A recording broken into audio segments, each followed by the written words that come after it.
Zaman durmadan deveran ediyor. Karanlıkları ışıklar takip ediyor. Gündüzler gecelerin arkasından süratle geliyor. Tatlı haller sıkıntılı halleri takip ediyor. Fena günlerin arkasından iyi günler işlerimize inşirah salıyor, huzur salıyor.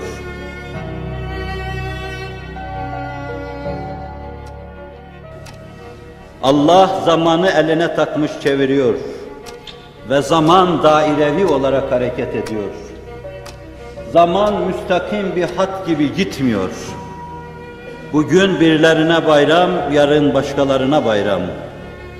Bugün birilerine sevinç, yarın başkalarına sevinç. Bugün birileri derenin dibinde emekleyip duracaklar ama yarın bunlar zirvelerde gezmeye namzet. Bugün ortalık kurak ve çorak olabilir ama bugünün bağrına, bugünün toprağının bağrına dökülen cennetteki kevserlerden daha kutsi gözyaşları, yarını çemenzar haline getireceğinde kimsenin şüphesi olmasın.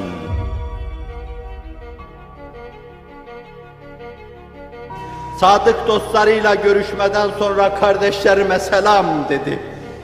Dediler ki ya Resulallah kardeşlerim biz değil miyiz? Yo dedi.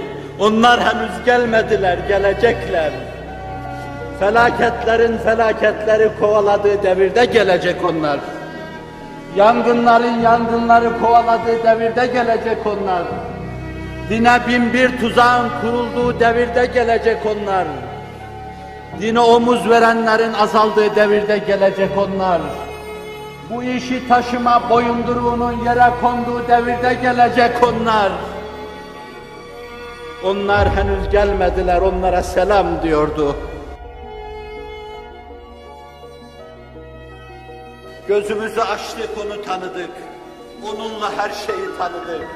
Onunla Allah'ı ve Kur'an'ı tanıdık. Onunla kainatın manasını tanıdık. Ve onunla işlerimiz inşiraha erdi.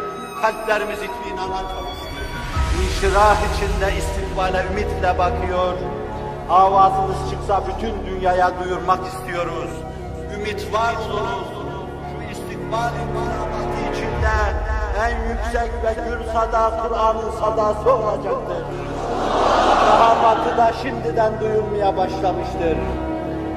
Ciddi kalemler, büyük düşünürler, muhteşem mütefekkirler Kur'an'ın etrafında yazıp çizmeye başlamışlardır. Bir gül devrine doğru yeniden gidilmeye başlamıştır. Her yanıyla, her yöresiyle geleceğe çok değişik şekilde hazırlanmakta ve istikbale çok değişik bir zaviyeden bakmaktadır.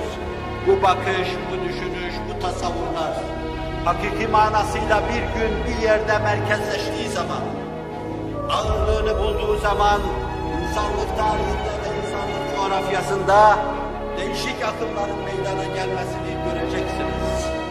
Bize nasip olup olmaması için